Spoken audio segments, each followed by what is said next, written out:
So in this Realtor.ca tutorial video, I am going to be showing you guys how to edit the price range filter here on Realtor.ca. So once Realtor is opened up, what I want you to do is to go to the bottom left and press on the search page. So for example, I'll press on the bottom right, I'm on the menu tab, go to the bottom left, press on search. Once that's done, go to the top right and press on filters. Now, once you're here, if you want to change the price range filter for your home, simply just go press on residential right here. This works for commercial as well, as long as the for sale button is selected.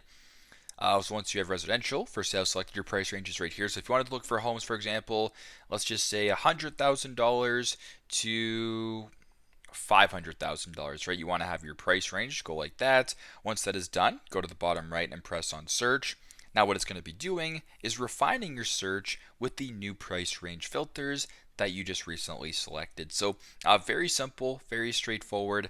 This is how to edit price range filters here on Realtor.ca. Thanks again for watching, and I hope this video helps.